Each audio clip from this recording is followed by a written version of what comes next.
So these are the first few questions I'd like to ask. First of all, Israel and Palestine, is it one country or two? Is it one state or two? And the reason I ask these questions is because the way people talk about Israel, Palestine, they refer to it as though it's two different places. I've been to Israel and I've been to Palestine. This thing happened in Israel, this thing happened in Palestine. And then of course we know that several European countries have recognized the state of Palestine. And my question is, if there is such a place as Palestine, which is separate from this other place called Israel, where exactly is it? And if there is a Palestinian state, my question is, where is that? Where is this Palestinian state that people have been recognizing, the Europeans have been recognizing? Because I was born and raised there. I spent a great deal of time there. And I've yet to see the state. What exactly are the boundaries of the state of Palestine? What is the capital city? Who are the citizens? These are all questions that are very unclear.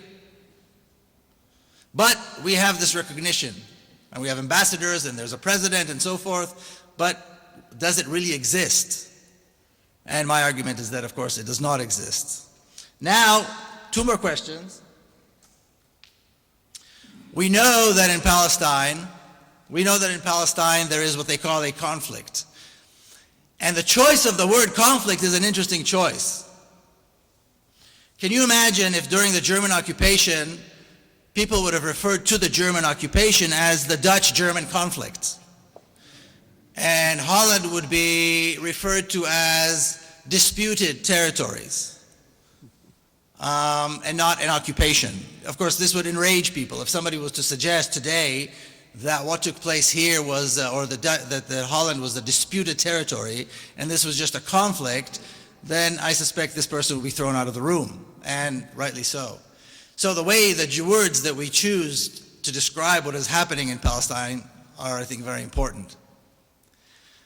But we need to understand what is happening there. We need to recognize and be very clear about what the reality is, because eventually we want to see an end to it. We want to see peace, we want to see justice, we want to see people living as normal people should. Now, if we have a situation where we have two countries at war, two states at war, two armies battling each other, then certainly peace talks are the right thing. That's how we bring about peace between countries that are at war. But there have been peace talks going on for several decades, and nothing seems to be happening. Well, nothing good seems to be happening, I should say. It's not a status quo, things are getting worse. So perhaps this is not the situation. Perhaps the reality is that it is one country with two people, it is one state governing two people, it is one army that serves one nation against the other. In other words, not a situation of war between two countries, but a situation of occupation and oppression, in which case peace talks are not relevant. Because when we have a story of occupation and oppression, then the right thing is to engage in resistance.